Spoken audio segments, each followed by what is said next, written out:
Oi, oi, oi, oi, oi, oi, em Porto Alegre, 18 horas e eu tô aqui, passei até um batom vermelho para receber uma convidada muito especial, Rita Von Hutt.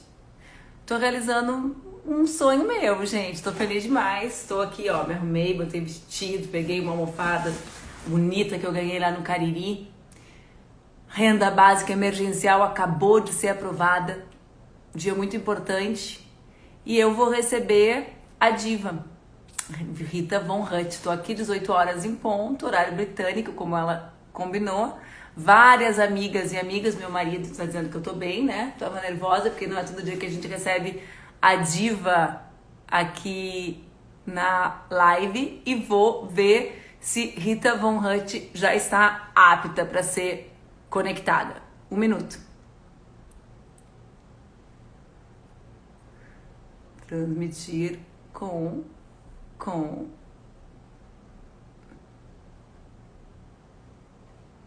Ela tá aqui, gente. Para aí. Vocês sabem que o Instagram, né, gente? O Instagram, ele não tá santo, né, gente? Ela tá aqui, ela tá aqui, ela tá aqui, ela está aqui. Cadê?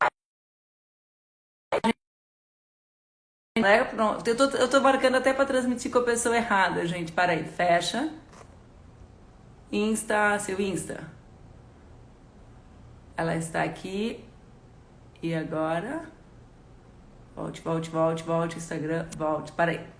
Vamos de novo. Vamos de novo, que vocês estão entrando e vai dar tudo certo, né, gente? Visualizar. Rita Von Hutt. Adicionar. Vamos ver? Vocês sabem que o Insta tá instável. Tá conectando, tá conectando, tá conectando.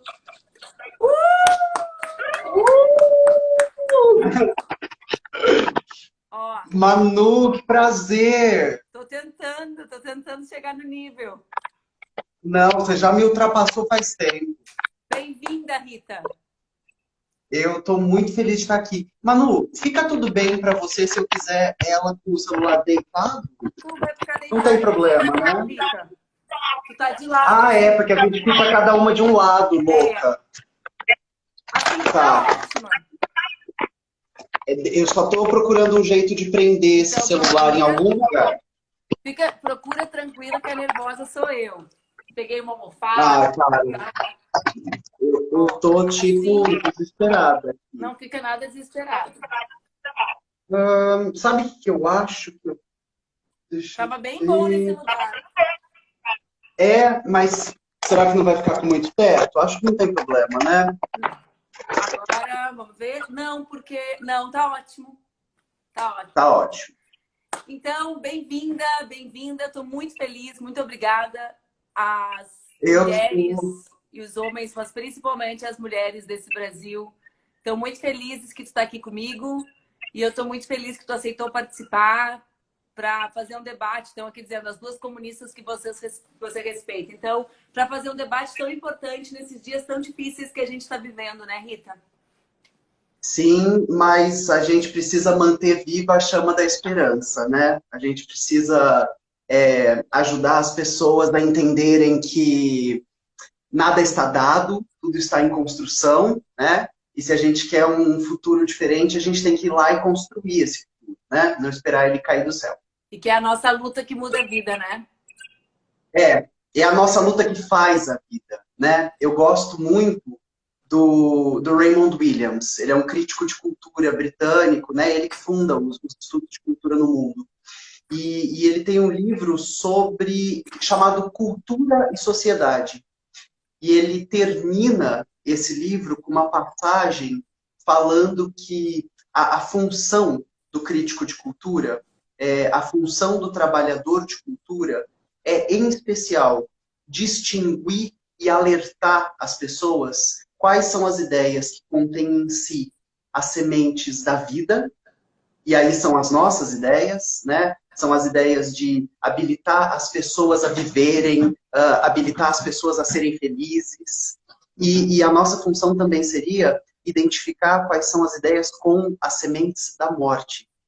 E ajudar as pessoas a entenderem quais são essas ideias, né? Mas eu acho que a gente vai falar muito sobre isso hoje. Vamos. Então, pessoal, como vocês viram, eu fiz um desafio para a Rita para que a gente falasse juntas. Eu sou jornalista, a maioria. O Vaguinho, meu colega de faculdade, está assistindo. Algumas pessoas, acho que uns 5, se lembram que eu sou jornalista. Então, eu pedi para ela para entrevistá-la, né? Para falar com ela sobre Estado, ciência e Covid-19. Né? Por quê? Porque a gente observa, Rita, no mundo, que existem diferentes formas de enfrentar o Covid-19. Então, eu queria que a gente começasse falando se tu percebe uma diferença muito grande entre a forma que os chineses, né, e os orientais, né, os chineses e os orientais em geral enfrentam o Covid-19 para o Ocidente em geral, né, imaginando assim essa divisão no mundo. Sim. Olha, eu vejo uma diferença, talvez assim, super acentuada. E quando você me fala dos chineses, né, pensar como as pessoas na China e o governo chinês estão lutando contra o corona e como nós do Ocidente, né, ou que nós que criamos essa ideia de orientalizar um povo e uma cultura e nos entender como ocidentais, né, a invenção do Ocidente, vejo uma diferença bem gritante. Então, as duas primeiras coisas que me vêm à cabeça é economia planificada e solidariedade.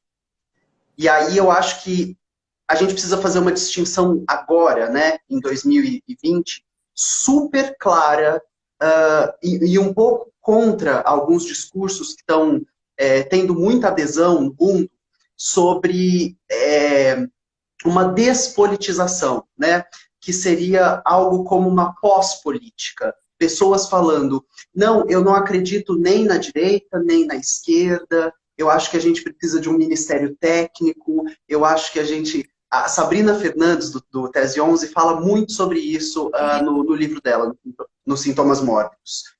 E a gente precisa estar muito atento a combater essa ideologia, porque ela carrega consigo um tipo de visão de mundo. Então, por exemplo, é importante que a gente delimite que a gente tem governos hoje, né, alinhados com o neoliberalismo, alinhados com um tipo de capitalismo com pouquíssimas ou quase nenhuma barreira, a não ser que essas barreiras beneficiem o país, né, como são os acordos dos Estados Unidos, historicamente falando, né, século XX dos acordos bilaterais dos Estados Unidos. Mas quando a gente tem em mente que a gente tem governos neoliberais e alternativas, por assim dizer, né, porque não dá para colocar todo mundo aqui numa palavra só, num guarda-chuva, fica muito claro perceber coisas assim. Então, o álcool em gel está R$30. Qual que é o nome disso? Né? O nome disso chama lei da oferta e procura, né? Lei da demanda e da oferta. Então, tem muita demanda, eu vou subir o preço, né? Tem muita gente querendo, só quem puder pagar vai ter acesso a. Então, quando a gente pensa nesse retrato e essa fase de pandemia mundial está sendo cirúrgica em deixar nua as lógicas do capital, para que todo mundo possa perceber. Então, a gente está falando, quando a gente está falando de liberalismo, a gente está falando de coisas como, bom, o preço do álcool em gel está R$30, compra quem puder. A gente está falando, exato. Só que aí também, o neoliberalismo, por exemplo, na Itália, onde falta leito, onde falta respirador, na Itália, eles estão decidindo quem vive e quem morre. Só que essa decisão, ela é feita, entre outras coisas, alinhada a uma lógica do capital, né? Então, a gente tem que pensar que pessoas com 70, 80 anos de vida serão deixadas para morrer. E elas serão deixadas para morrer não é um acaso, né? É porque a vida delas vale menos para o capitalismo. Aos 70 e aos 80 são épocas na qual o ser humano produz menos. Dele é extraída menos mais-valia. Mais-valia. Exato. Produz menos daquilo que vale no capitalismo, né, Rita? que é a Exato, mais-valia. exato. Isso. Só que a gente precisa alertar as pessoas de que as vidas não têm preço. De que a sua avó não tem. E aí eu adoro um meme que circulou na internet recentemente, que era 23h59, a esquerda quer acabar com a família. Meia-noite. Olha, sua avó vai ter que morrer para salvar a economia. É, é. Né? Então, essa lógica absurda do neoliberalismo de precificar tudo, inclusive o que não é mercadoria e inclusive o que nunca será, tipo a vida dos idosos. Tem umas coisas que são assim, Dos quem vai ter asmáticos, né? direito... Dos idosos, dos Exato, asmáticos, das crianças asmáticas, porque os grupos de risco são todos aqueles com doença respiratória, são os que ficariam à margem, né? Os escolhidos para morrer. e olha, e não só, né, o que a gente tem visto no Reino Unido, aqui no Brasil, há poucos dias atrás, eu não me lembro se há 2 dias atrás, o amigo de um amigo veio a óbito aqui em São Paulo. Então, ele é uma pessoa que o meu amigo conhecia. E ele ia à academia todos os dias, então essa história de porte físico de atleta, Atletas. que eu não sei onde, né? Pessoa que faz a flexão assim, ó. Isso aqui é a flexão dela. Bom, mas enfim, essa narrativa bizarra, absurda, de que existe um jeito de ser preservado, e não existe, né? Aliás, ele existe e ele chama a superação do neoliberalismo, né? Porque quando a gente olha para lugares como China, como Cuba, a gente está vendo países que, além de conseguirem lidar com a pandemia, ainda estão prestando ajuda a outros Solidariedade países. internacional, né? De um lado, os Quando eu países te falei, fecham as suas fronteiras como se eles pudessem resolver aos seus problemas, ignorando que o vírus não tem fronteira, né? E os outros que prestam solidariedade internacional. Circulou muito na internet recentemente um discurso do Fidel, em que ele dizia que enquanto os países jogam bombas, Cuba envia médicos, sim, né? Então, talvez essa... Nossa, até a bebida dela é chique, né, gente? Eu aqui com a minha xícara, ó, o bombril pegando na minha xícara. Lado verde da esponja, destruiu. eu vou contar para você que é chá de hibisco. Nossa, Aí eu ponho na taça aquela bebida amarga que eu gosto, que é a cor de laranja daqui. Como é que chama aquilo? o É de meia idade. Aperol Spritz. Isso mesmo, viu como tu sabia? É, Então, Rita, sabia. nesse momento, claro, se a gente vai para um lado, a gente tem China e Cuba. No meio, vamos imaginar um meio do caminho, né? Olhando esse mapa, o globo terrestre, da maneira como eles mostram o globo terrestre sempre, né? Então, aqui, com aquela construção eurocêntrica, a gente tem a China aqui, a gente tem a Europa no meio e a gente tem os Estados Unidos, que é o outro extremo, onde as pessoas de qualquer idade, se não tem o seguro de saúde e se não tem 200 mil reais, 200 e poucos mil reais sequer, são atendidas. Mas nesse momento no mundo, parece surgir um grande debate sobre as chamadas medidas anticíclicas, né? Então, a retomada do papel do Estado e do investimento público para a saída da crise. Hoje mesmo no Brasil, graças à luta do Congresso Nacional, das oposições, se aprovou a renda básica emergencial. Já foi votado no Senado? Foi votado no Senado agora, exatamente. Antes da gente começar, foi aprovado. Nosso dia de sorte. Vencemos. Vencemos! Vencemos. Rita Day, virou Rita Day aqui. Então, essas medidas anticíclicas de uma maior intervenção do Estado na economia, para usar um termo que eles utilizam, né, e que se tornou bastante popular. Tu imaginas elas como medidas que marcarão uma nova fase? Ou tu achas que elas vão durar o tempo da pandemia e depois vai se reconfigurar um novo mundo com mais Estado ou não? Olha, tem uma coisa na sua última pergunta que eu acho que a gente pode, lá no final, retomar, né? Que é falar um pouco para as pessoas sobre economia planificada e o que a economia planificada tem feito pelos seres humanos, porque a gente meio que se deteve sobre o que o neoliberalismo está fazendo, e falar, tipo, olha, existe uma alternativa, tá? Tem pessoas fazendo por outro lado, por outro caminho. Pode falar agora, Rita, se quiser. Não, eu vou pegar o Tá. eu vou pegar o gancho da tua pergunta, que é maravilhosa. Falei da Sabrina, tem um canal no YouTube do professor Humberto Matos chamado Saia da Matrix. E o professor Humberto fez uma live com Sabrina, do Tese 11, e o Jones Manuel, que também, né, é um professor, é um educador, todos eles são ativistas marxistas, né, militantes. E nessa live, eles vão fazer uma discussão criteriosa, né? São 3 professores discutindo. E tem algumas coisas ali colocadas que eu acho super importante salientar aqui. Então, a primeira delas é que quem se, né, na tradição marxista, o Lenin uma vez disse uma frase que norteia nossas análises, né? Então ele fala, a análise concreta da situação concreta é a alma viva e a essência do marxismo. Então, para que a gente fale o que vai ser, o que vem por aí, a gente precisa se ater à materialidade dos fatos e falar sobre o que existe agora, né? Então, será que a gente vai viver num mundo onde a gente vai sobrepujar, superar o neoliberalismo? Ou será que a gente vai passar por um período de aguenta as pontas, né, contém o incêndio e depois volta para a austeridade? Ó, o spoiler é que quem viu o Armínio Fraga na Roda Viva ouviu o cara que foi presidente do Banco Central no Brasil falando, sem nenhum tipo de pudor, que é a hora... Travou a Rita para vocês? Para mim travou um pouco. A gente voltou? Voltou. Voltamos? Voltamos.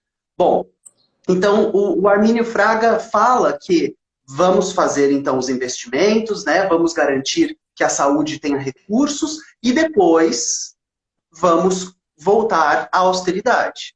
E isso eu acho que é um dado fundamental, é que a gente veja também, eu tenho visto muitas pessoas otimistas com o que parece ser uma guinada da mídia em relação ao Bolsonaro, né? Então agora, por exemplo, hoje eu vi que o jornal de maior circulação de Washington postou um artigo pedindo o impeachment do Bolsonaro, né? Falando sobre que é uma questão de saúde pública.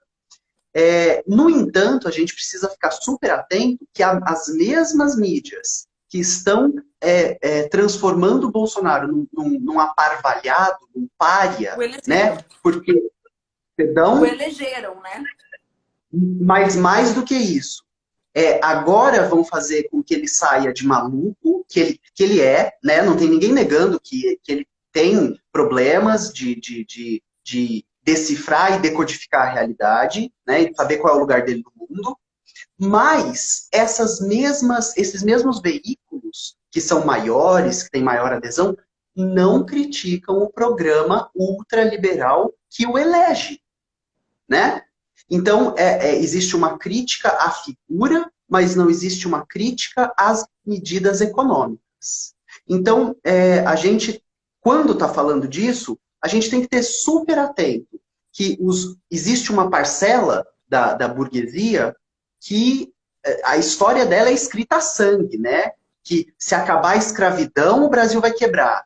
Se tiver direito trabalhista, o Brasil vai quebrar. Se tiver quarentena, o Brasil vai quebrar. E essa elite, essa burguesia, ela é quase caricata, né? A gente aqui na periferia do capitalismo está habituado a ela.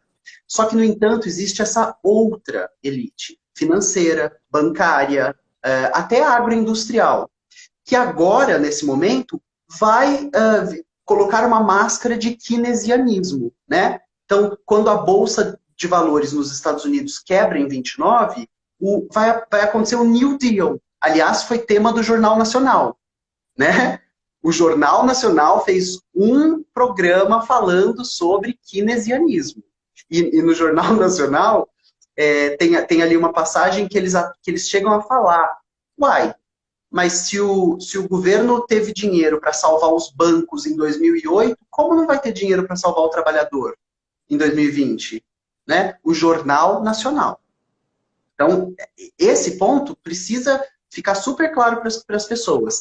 aliado ao... E isso é uma coisa que os meninos falam na live super, né? A Sabrina, o Jones e o Humberto. Mas também é preciso atenção para o Armínio Fraga na Roda Viva, falando, isso será feito e logo em seguida a política de austeridade volta para o lugar dela. E logo em seguida a gente vai voltar. Só que essas pessoas, elas constroem essas narrativas apoiadas na ideia de que não haverá reação. Não haverá Então, luta política, luta social. exato, exato.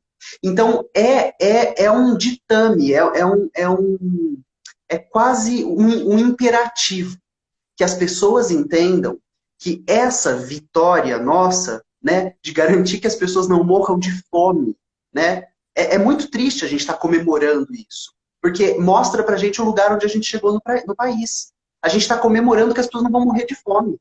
Olha a situação do Brasil. Então, é importante alertar que as pessoas entendam que renda básica universal, renda cidadã, é um direito. Isso. Ninguém pode morrer. Eu tenho falado muito isso com as pessoas, Rita, nas conversas que eu faço, né? Porque a gente tem feito alguns trabalhos aqui em Porto Alegre por causa da miséria. Explode muito rápido. O Brasil né, tem uma situação econômica de aumento da miséria, de aumento da pobreza. Então, na realidade, o vírus já chega com uma população muito vulnerável. A vulnerabilidade não começou no dia da quarentena, né? Mais de 40% dos trabalhadores já são informais por causa da reforma trabalhista. Sim. Então, toda a vida deles recente, eles não trabalham de dia, eles não comem de noite, né? Para a população popular. E aí tem a ver com isso que tu está dizendo. Eu sinto nas pessoas exatamente o peso da ausência de noção de políticas públicas, de ausência da noção de Estado. Né? Por quê? Porque os europeus médios, de todos os países, da Inglaterra, que tem o Estado pequeno, o país escandinavo, eles sabem o que é o direito deles. E a nossa elite... E Manu, por que eles sabem? Então, a nossa elite é tão asquerosa, né? Que ela conseguiu convencer o povo que toda atividade do Estado que garante os direitos, né, que garante a saúde pública, que garante a educação pública, ela é uma esmola, né? A gente no povo, assim, é muito nítido a destruição da ideia de direito e o que colocaram no imaginário no lugar disso. Basta ver que a única política de renda, de transferência de renda que a gente teve com algum êxito, com bastante êxito, né, no combate à miséria, que foi o Bolsa Família, como era chamado pela elite? O Bolsa Esmola. Então, quando a gente chega com a renda emergencial, as pessoas que não fazem parte de cadastro único, mas que se veem diante do empobrecimento com o Covid-19, ficam assim, como eu vou precisar entrar na estrutura do Estado. É muito gritante isso que tu dizia, Rita, né? De como os direitos eles foram tirados da agenda do povo. Tem duas coisas que eu quero pontuar, que eu acho importante. É a noção de que o estado de bem-estar social é conhecido na Europa porque a Europa esteve a um muro de distância do comunismo. Exatamente. Então, os direitos trabalhistas europeus, eles têm um crescimento absurdo conforme o fantasma do comunismo, que o seu Carlinho já fala desde o manifesto, ronda a Europa. Então, no desespero de que a classe trabalhadora entenda que se ela parar, acabou, que todo valor é produzido pelo trabalhador, que se o trabalhador ficar em casa, não tem patrão, até que a classe trabalhadora entenda isso, e aí, sabendo que do lado de lá do muro não tem ninguém passando fome, do lado de lá do muro não tem pleno emprego, do lado de lá do muro, homens e mulheres ganham o mesmo salário. Aliás, falei de um livro maravilhoso lá no meu canal, fazendo merchan, sobre por que as mulheres têm vidas sexuais melhores no comunismo. Deixa eu ver se eu pego ele aqui. Me dá meio segundo. Eu já ouvi falar. Aqui, ó. Eu estava lendo recentemente. É esse. Por que as mulheres... É de uma universidade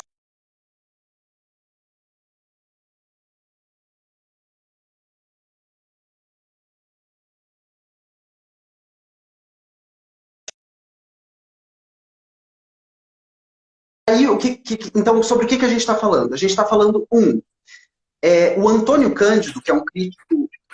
Maravilhoso. Travou? Não, já voltou. Ah, tá. Voltou? O Antônio Cândido, que é um crítico de cultura, um crítico literário, né, brasileiro, professor lá da USP, já falecido, ele tinha uma frase que era: todos os direitos dentro do capitalismo foram arrancados à força pelo comunismo. E aí o que Uma acontece? Da entrevista queda... linda que ele dá, né? Tem uma Sim! entrevista. E depois da queda do Muro de Berlim, quando o Fukuyama O fim da vai falar história. o fim da história, né? Tipo, agora é economia de mercado para todo mundo, acabou. Então, depois da queda do Muro de Berlim, quando não existe mais o fantasma do comunismo, os direitos começam a ser retirados. E aí a CLT vai desaparecer, e aí a licença maternidade, e aí tudo vai ser flexibilizado. Vamos pôr o trabalhador para negociar, porque as pessoas vão perdendo a capacidade de imaginar politicamente uma outra realidade. Quando a gente está falando sobre a elite brasileira, né, e sobre um tipo de burguesia nojenta que acha mais importante vender hambúrguer do que salvar a vida de pessoas, a gente está tratando de uma quase caricatura, né? A gente está tratando, mas a gente não pode esquecer desse outro time que vai se vender como fada sensata, né? A gente pode apostar que o João Dória vai surfar a onda do coronavírus. Que ele vai falar: eu propus quarentena no Estado, eu sou responsável, eu sou... Eu hoje discuti exatamente isso, Rita. Como a nossa régua, ela virou uma régua descompassada. Porque a gente está com o Ótimo. Bolsonaro na presidência. Então, a pessoa defende a quarentena e a gente acha que Ela a já é um pessoa, santo. né? E claro, essa elite que tu falaste, os meios de comunicação já aderem ao discurso de os grandes líderes. Não, na Sim. realidade, esses líderes, eles tomam as medidas sensatas, eles escutam a opinião dos especialistas da ciência, eles simplesmente não são negacionistas, quer dizer, eles sabem que a Terra é redonda, que é preciso vacinar, mas eles, por exemplo, levaram 15 dias nos grandes estados da federação para começar a distribuição de cestas básicas de alimento. Né? Há 15 dias Sim. atrás, Rita, aqui em Porto Alegre, eu reuni o instituto e falei: gente, vai começar o isolamento, eu acho que a gente precisa pegar o dinheiro da venda dos nossos livros e transformar em cesta básica. Eu nunca tinha feito isso. Faz 15 dias que a gente está... É uma formiguinha, né? Enxugando gelo ali. Mas há 15 Sim. dias, os governos começaram agora a pensar nisso. Por quê? Porque eles não são, é o que tu está dizendo, a régua, né, comparando com o Bolsonaro, uau, eles sabem que existe vírus, né? Mas eles são governos que reproduzem a opinião de quem eles representam historicamente, né? Exato, exato. E dos interesses que eles precisam defender, porque senão eles são tirados de lá. Então, tem o Bertolt Brecht, que é um artista que viveu e que enfrentou a ascensão nazifascista na Europa, na Alemanha.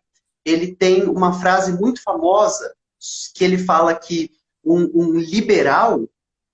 Perdão, não existe nada mais parecido com um fascista do que um liberal assustado. Então, a lógica que o Brecht está nos mostrando é: entre o fascista e o liberal, existe o neoliberal, né? Esse que não pensa sobre nada a não ser o lucro, ou a economia. Então, entre eles, existe um abismo de susto, de desespero. Então, o fascista está desesperado. E aí, aqui a gente tem claramente a figura de um presidente sem partido. Aqui a gente tem claramente a imagem de um filho do presidente que não entendeu que ele não é príncipe, né? E que ele não pode ofender a China, que é o maior parceiro econômico do Brasil. Né? Isso não existe. Então, esses são uma galera que quer fazer um partido cujo símbolo do partido é o 38, calibre da morte, e uma placa com balas feitas com projéteis. Num país Então, que tem 65 mil execuções por ano, né? Exato, 65 mil exato, mães que enterram filhos vítimas da violência. exato. Então, a gente tem que ter isso, assim, super, super, super nítido, que esse é o fascismo, né? Aqui a gente está de frente para... Acabou o que havia de humano nessas pessoas, né? Elas se tornaram, sei lá, Porcas. funcionários, funcionários do dinheiro. É só isso que sobrou ali. E só que do outro lado existe, e aqui é uma crítica assim, o que acontece? Qual é a justificativa para que um pedido de impeachment ainda não tenha sido aceito? Quantos crimes de responsabilidade ainda precisarão acontecer para que o Rodrigo Maia se movimente? Para que a presidência da Câmara entenda que, olha, já passou da hora, já tem gente sendo. Quer dizer, né? É que ainda tem esse grau de crueldade. Quando é Paraisópolis, quando é comunidade no Rio de Janeiro, quando é Marielle, a gente não está falando sobre gente sendo morta. Mas agora, quando a classe média baixa, quando o profissional liberal se vê ameaçado, aí a gente começa, nossa, meu Deus, os seres humanos brasileiros, a gente do Brasil, e a gente do Brasil está tomando tiro, está sendo encarcerado em massa, está criando filho sozinho, sem ajuda, sem presença de Estado com isso há muito tempo. As Há verdadeiras muito tempo. famílias, né? Exato, exato. Rita, a gente estava falando, né, dessa coisa do Estado e talvez Hã? o lugar em que essa destruição do Estado tenha sido mais caricata também foi o Brasil, né? Sim, Porque as grandes economias do capitalismo central, os Estados Unidos, Israel, os países europeus, eles seguiram fazendo seus investimentos públicos. Eles diminuem a ação do Estado, né? No caso dos Estados Unidos, em que não existe Estado para políticas públicas, para servir a população, mas está lá o Ministério da Defesa com um mega orçamento em ciência, por exemplo, assim como Israel, né? Que é o que agrega valor à sim. produção, depois chega, a gente paga caro para isso, remunera bem trabalhador. Nessa crise do coronavírus, tentando voltar um pouco para o nosso bate-papo sobre ciência e Estado, fica muito nítido o papel da produção de ciência básica, que no Brasil é feita nas universidades federais. E que, bom, mesmo Exato. durante a crise, esse homem corta bolsas da CAPES, né? Então, todas as pesquisas que eu tive notícia, elas passam pela Fiocruz, pela Universidade Federal de Pelotas, pela Universidade Federal do Rio de Janeiro, pela Universidade Federal de Porto Alegre. Então, é muito nítido, né, a necessidade do investimento em ciência básica, em pesquisa no nosso país e como por aí também, no mundo, tem caminhado a construção de alternativas. Vê Cuba, né? Com o Sim, interferon, que chama a medicação, né? sim, sim. Alfa B2, né? Ou 2B. É, Interferon alfa B2 ou essa 2B. parte para mim já é muito Star Wars, quando começa a doidar. O Pequeno Príncipe, B612, eu começo a dar o interferon, né? Bom, a questão do investimento Gente, de verdade, Manu, saber que a gente está sentada aqui, que dia é hoje? 30. No dia 30 de março de 2020, né? E a gente está precisando falar, olha, se não investir em ciência, não tem ciência. E a gente chegou a esse ponto, né? Então, volta lá para Cuba. E por que que Cuba consegue exportar médico? Porque as pessoas podem ser médicas se assim elas quiserem, né? A universidade não é para uma elite intelectual. Lembra desse pusilânime, né? Que não está mais lá, mas foi substituído por um pior, Pior. né? Sempre o Por fundo um do pior. poço tem porão. É. O fundo do poço tem porão, vou tatuar. Nunca esqueço disso. É. Bom, então vamos lá, vamos falar sobre investimentos em educação. O Weintraub, né, que é o atual ministro da Educação e que foi responsável pelo maior vexame educacional da história do país, que foi o último exame nacional do ensino médio, né, o último Enem. Esse ser humano, ele, de novo, gente, a gente não pode aderir a um discurso de que essas figuras são bobinhas, caricatas, tem problema. Não, isso tudo bem, ok, todas elas têm. Mas elas estão orientadas, norteadas e validadas por interesses econômicos, né? Elas estão lá cumprindo um papel. Se a gente não erodir o Estado para que o Estado se torne ineficiente, a iniciativa privada não pode ir lá e tomar o lugar do Estado. Então, se a escola pública fosse boa, ninguém fazia dinheiro com escola particular. E, por um acaso, a irmã do Paulo Guedes representa um grupo educacional no Brasil. Né? Por um acaso. São várias coincidências muito loucas. Acho que não, deve ser astrologia. Alguma lua em Câncer. Bom, então, quando a gente está atentando para isso, e a gente fala, bom, em Cuba tem remédio, na China, o fato da economia ser planificada, eles conseguiram construir 16 hospitais, desde que começou até agora, né? No Brasil, a gente não teria conseguido construir sei lá, uma cabana, né? Ou se construísse, ia superfaturar o preço de um hospital, né? Então, porque existe esse interesse também de que, além de o Estado ser ineficiente, que a imagem do Estado se corrompa como um grande centro de corrupção, como um grande buraco negro do dinheiro público, né? Então, quando a gente está falando sobre investimentos em saúde e ventral, né? A gente lembra que no primeiro e segundo semestre do ano passado, ele bloqueou, eu tenho os dados aqui, no primeiro semestre, 6.198 bolsas que eram da CAPES. Então, a gente está falando de graduação, mestrado, doutorado e pós-doutorado. 6.198 cientistas brasileiros sem ganhar R$1. Isso foi o primeiro semestre. No segundo, ele faz um outro corte, um outro congelamento de 5.613 bolsas. Então, de novo, né? Para além dos 6.198, agora a gente vai ter, em um ano, mais 5.613 cientistas brasileiros sem dinheiro para pesquisar. Então, vamos lá. Quando a gente está falando sobre isso, a gente está falando...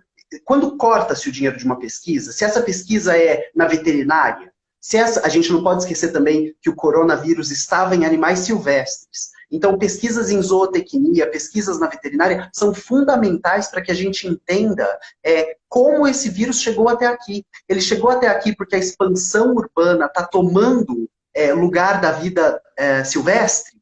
Ela chegou até aqui porque a gente está desmatando floresta, rio, tarará, tarará, tarará. Então, essas pesquisas, quando elas são cortadas e existem laboratórios, esses laboratórios param. E aí, muito da pesquisa que foi feita é jogada fora. Porque as amostras não têm como ser estocadas, porque a documentação vai se perder, porque o servidor que organizava não vai ser pago. Então, a gente está falando de tempo da nação, dinheiro da nação e ciência da nação sendo jogados fora. Né? E qual é o interesse? Por que tem gente interessada em fazer esse desmonte? E aí, para responder essa pergunta, eu posso dar como exemplo a minha última faculdade, a USP. Então, apesar de estadual, o processo que vem acontecendo na USP, né, e com o PSDB aqui em São Paulo, é um projeto de desmonte. Né? Então, se a gente entende o departamento de farmácia, a faculdade de farmácia da USP, quando se abre para investimento do setor privado, né? As pesquisas da Faculdade de Farmácia da USP passam a ser majoritariamente de cosméticos. Porque quem está financiando a pesquisa é a indústria de cosmético que quer um creme novo, que quer um batom novo, que quer um... né? Esses são os interesses. Ela quer vender. Então, é o mercado que pauta. Exato, isso é um absurdo. Produção científica. E isso é o maior absurdo do planeta, né? Porque se a gente leva esse raciocínio mais adiante, ou se a gente volta ele no tempo, o departamento de farmácia da USP era reconhecido por produzir vacina, era reconhecido por produzir antídoto. E aí, de repente, a maioria das pesquisas ali encabeçadas são pesquisas cosméticas, porque existe um segmento mercadológico interessado em fazer esse investimento. O Weintraub, ele também é responsável por uma ideia de corte de todas as bolsas das humanidades, né? Então, você se formou em uma humanidade, eu me formei em uma humanidade. O trabalho que a gente faz, a ciência que a gente produz, é uma ciência de decodificar e instrumentalizar pessoas para decodificarem a realidade. O trabalho que a gente faz é um dos trabalhos mais importantes do mundo, né? De deixar as pessoas aptas a entenderem o mundo no qual elas vivem. Ao fazer esse corte e ao relegar que a iniciativa privada faça os investimentos na educação, sempre vai haver iniciativa privada querendo descobrir um novo cimento. Sempre vai haver iniciativa privada querendo descobrir uma nova patente de remédio, que você que é pobre não vai usar, porque você não vai conseguir pagar por ele. Só quem tem dinheiro vai ter acesso. Quando as pesquisas são estatais, quando a ciência produzida pertence ao Estado. E aí, qual é a empresa que tem interesse em investir em sociologia, filosofia, literatura, arte, que é o que nos segura como sociedade humana? Sempre que eles falam de Cuba, né, Rita, eles falam assim, você gostaria de viver num país em que o médico ganha a mesma coisa que o artista? E eu fico pensando, é a completa prova de quem eles são, porque sim, eu gostaria de viver num país que o médico é médico por vocação e não para ficar milionário, sim, né? E que o artista, sim, pode ser artista para tornar os nossos dias menos pesados, como nesse momento todos querem que seja tornado, né? Nesse momento, a elite que pede para o povo voltar para trabalhar, mas que certamente está no seu isolamento, está ouvindo música, está vendo a produção cinematográfica, está lendo, né? Eu fiquei vendo um político que eu conheço que defendeu o fim do isolamento. Eu aqui estou lendo, até estava lendo o Gabriel Garcia Marques, até falei assim, meu Deus do céu, Gabriel Garcia Marques se deu uma... né? Virou no caixão. Virou, mas, assim, ver o peso disso, né? Como as humanidades, como a produção artística é importante, como eles trabalham com a ideia de que existem valores diferentes a serem pagos pelo que cada um produz, e não relacionado com aquilo que cada um, de fato, entrega para a humanidade, né? E isso é fundamental para que a gente entenda que um médico cirurgião, se fizer uma operação numa sala suja, ou com material inadequado, mata o paciente. Então, o faxineiro da sala, a pessoa que esterilizou todos os materiais, o enfermeiro que conferiu, que ajudou, que auxiliou, não existe um papel ali de protagonismo. Isso que tu falou é incrível. Eu tenho um amigo que é o meu médico, o médico da minha família aqui, que ele me mandou uma mensagem exatamente dizendo isso, Rita. Ele disse, nós estamos do lado de fora da UTI. Eu, que é o médico, 2 enfermeiros, 2 técnicos de enfermagem e a faxineira. Todos sentados, um do lado do outro. Mudou tudo no hospital. Exatamente o que tu está dizendo. Todos, absolutamente todos num banco, como um time de futebol pronto para entrar.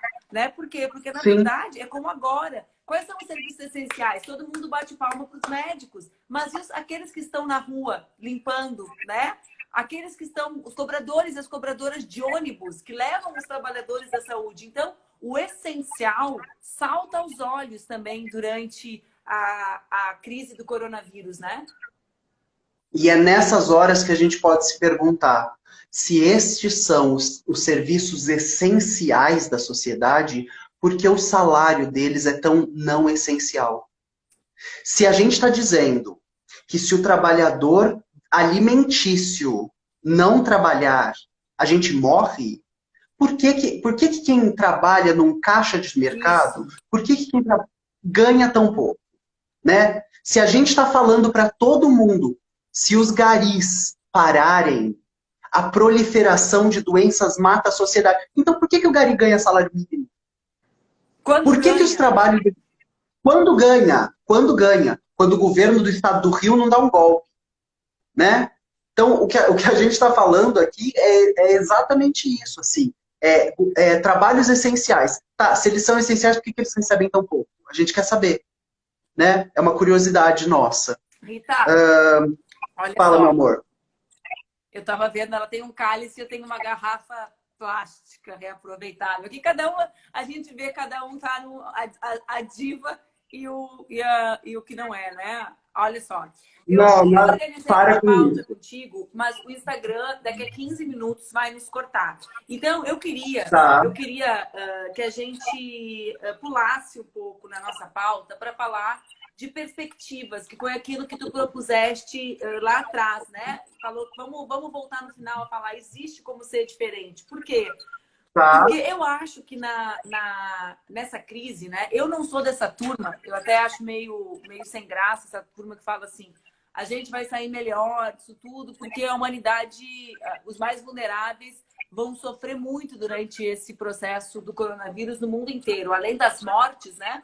Os pobres tendem a ficar mais pobres, então seria muito melhor que as transformações da sociedade não precisassem contar com mortos e tanta dor. Mas esse é um processo que faz com que algumas coisas gritem, né? A necessidade do Estado, Sim, a necessidade da ciência, que existem países que são solidários internacionalmente e outros que protegem só a si mesmo, que existe diferença de classe na sociedade, porque a Rochelle, sim, eu ia pegar uma Barbie, mas a minha filha, as Barbies da minha filha são verdadeiras. Elas estão me olhando aqui. As tias dão Barbies. Para aí. Só um pouquinho, tu vai ver.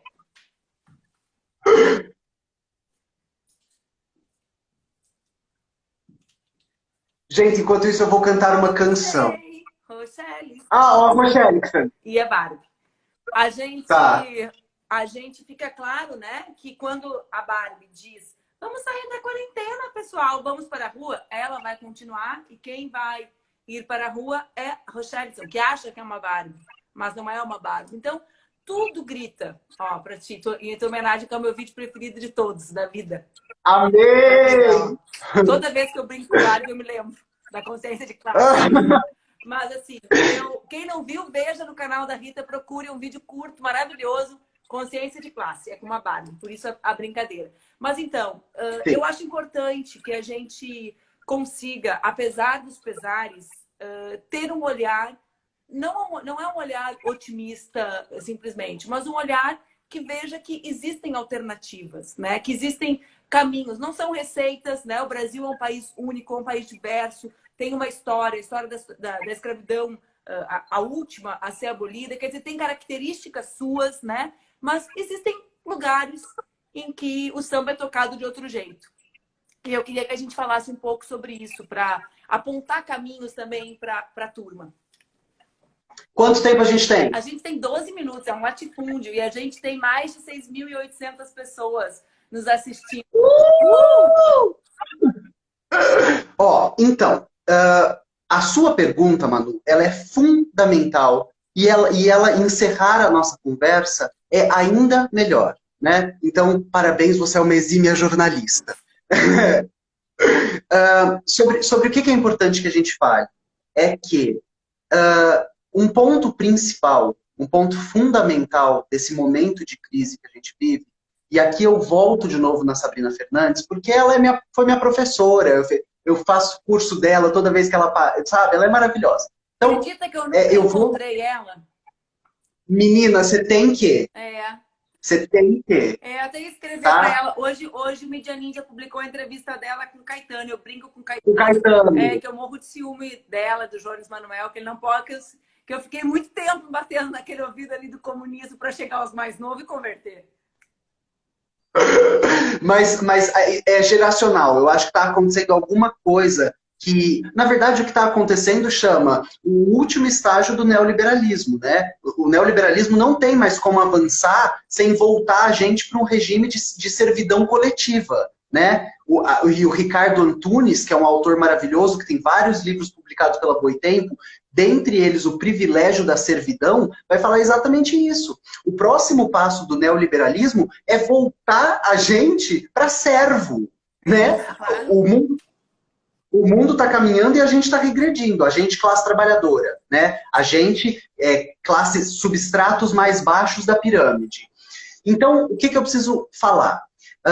A sua colocação me leva para Sabrina, quando Sabrina sempre nos diz: a renda básica mínima que a gente defende não é a renda básica mínima cidadã universal que o Mark Zuckerberg defende, né? Porque os bilionários do mundo, eles querem implementar uma renda mínima, uma renda básica e acabar com o Estado. Então, ó, agora que você recebe esse dinheiro todo mês, você vai pagar por transporte, por saúde, por moradia, o que a gente já paga. Mas ainda existe o SUS. Mas ainda existe a escola pública. Mas ainda existe... Então, a ideia não é por essa Ainda que a gente existe luta. água, né? Água pública, que é o maior debate da Europa hoje. Por exemplo, o sul da Itália, que já está convulsionado, eles têm água pública. O prefeito de Nápoles, que é um cara de esquerda, bancou, mas ia ser privatizado. Sim. Então, atenção, sim, né? Até a água já está sendo privatizada. Sim. Então, quando a gente está falando para as pessoas, haverá poesia depois do coronavírus, esse é o vídeo de amanhã. Haverá arte. A gente precisa estar focado em a gente, como geração, a nossa missão histórica é lutar contra os pilares do neoliberalismo. E é muito curioso que a gente esteja fazendo isso numa fase de quarentena. Porque, historicamente, a esquerda vai para a rua.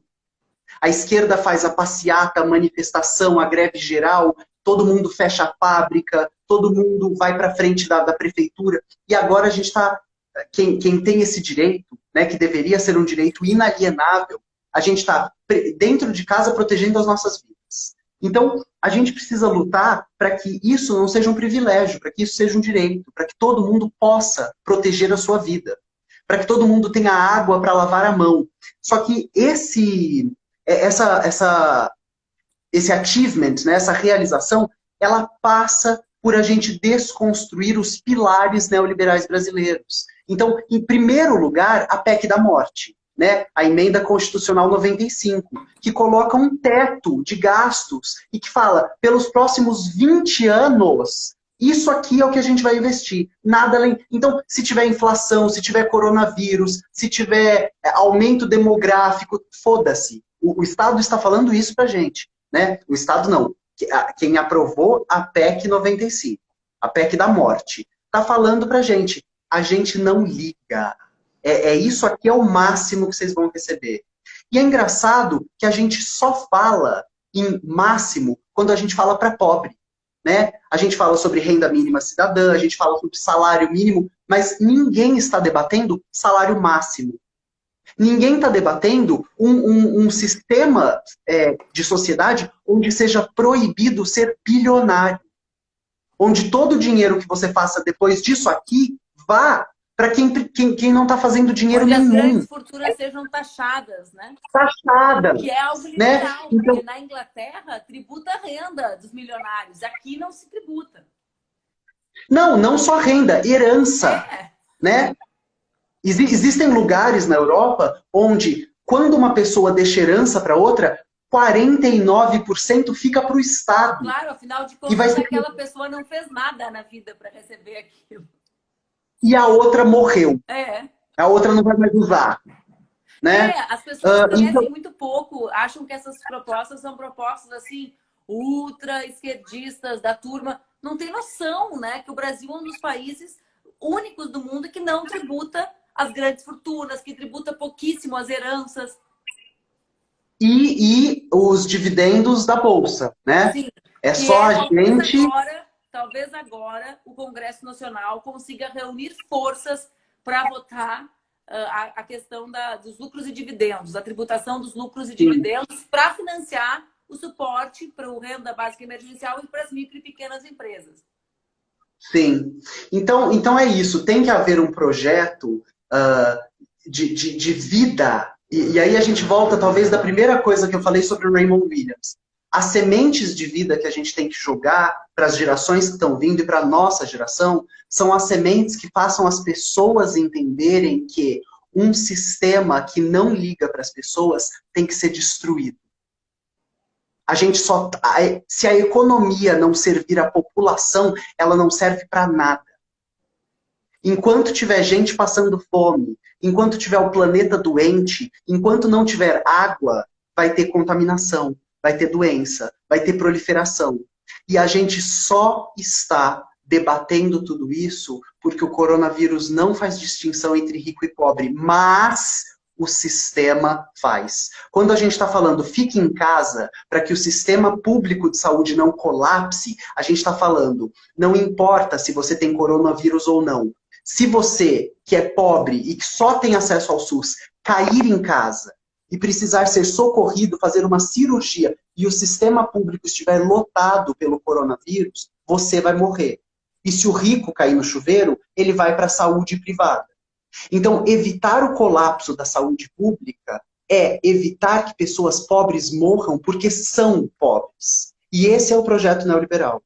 É de acabar com pessoas porque elas valem menos. E é contra isso que a gente tem que lutar. Faltam só 3 minutos. Eu nunca odiei tanto o Instagram por ter um limite, porque eu poderia passar a noite inteira. Estava quase me levantando para pegar o meu bolo de cenoura, começar a comer enquanto tia Rita me dava mais aula. Eu quero agradecer muito, Rita. Foi um fim de tarde, noite muito especial para mim. Eu estou muito feliz. Para mim também, eu morria de vontade de conhecer. E atenção, eu não estou te dando aula, eu estou batendo papo com uma amiga, tá? Você é minha aliada. Eu sei que você está dedicando a tua vida para que a gente consiga fazer outras coisas com esse mundo que não pode ficar assim, que tem que mudar. É o que a gente faz, né? É o que a gente tem que fazer. É o que a gente faz e o que a gente tem que fazer. Mas é a professora que somos nós também tem que saber isso, que é muito importante alguém que todos os dias senta no seu sofá, pega os seus biscoitos e fala sobre consciência de classe, sobre gênero. O teu vídeo, eu não sou uma mulher, é uma aula sobre gênero, sobre tudo isso. Então, todos os teus vídeos são assim. E é bom ter pessoas que dedicam a vida também a fazer com que mais pessoas entendam. Cada uma de nós tem um papel. E eu sou muito fã do que vocês têm feito, fazendo os nossos conceitos, as nossas ideias, o sonho de que o mundo pode mudar, chegar em mais e mais e mais pessoas e corações, movendo a ser... Inshallah. Sim, tá chegando. Eu amei. Inshallah. A galera amou. Nós ficamos todo o tempo, Rita, com mais de 6.900, 7.200 pessoas nos assistindo. É um ginásio lotado assistindo a tua conversa. É massa pensar assim, né? As pessoas... É incrível. E eu quero agradecer e dizer que a nossa luta continua. E amanhã, às 10 da manhã, eu vou bater papo justamente com o ministro de Meio Ambiente da Argentina. Foi um dos temas que tu falou, né? Impacto ambiental. Então, eu queria convidar vocês para assistirem. Amanhã é um dia importante, 31 de março, dia do golpe militar no Brasil. O Juan, o ministro, é neto de desaparecidos, né? Então, é filho de desaparecido, internet das avós da Praça de Maio. Eu amei conversar com a Rita. Tem 2 minutos para dar o teu tchau. Ai, gente, eu não tenho nem o que falar, só posso agradecer. Tenho que falar que foi maravilhoso. Conhecer você, Manu, assim é uma coisa. Mas para quem não sabe, eu já ouvi palestra de Manu. Eu acompanho o trabalho de Manu sobre fake news, sobre ajudar as pessoas a chegarem na verdade. Tô louca para ler seu livro, porque lutamos, tá? Fala para a Editora Planeta me mandar um. Eu te mandei. Eu também vou... Chegou no lugar errado e vou mandar hoje. Amanhã. Menina, chegou Eu mandei. Chegou no lugar errado. Manda a Editora Planeta. E para terminar, eu quero falar um pouquinho do Paulo Freire. O Paulo Freire, ele vai nos ensinar para sempre, porque a gente nunca esqueça, que ninguém ensina e ninguém aprende. O movimento de ensinar e aprender é dialético. O aluno é professor do professor e o professor é aluno do aluno. Eles ficam trocando. E só existe educação quando a gente entende que todo mundo tem alguma coisa para ensinar e todo mundo tem alguma coisa para aprender. Viva Rita! Obrigada! Viva Paulo Freire! Viva Paulo Freire e viva Rita! Um beijo! Beijo, Manu. Obrigada! Fiquem bem. Tchau, pessoal! Eu que agradeço. Eu não quero tchau, que o Insta nos corte, assim. Tá. Beijo. Beijo, gente. Boa noite.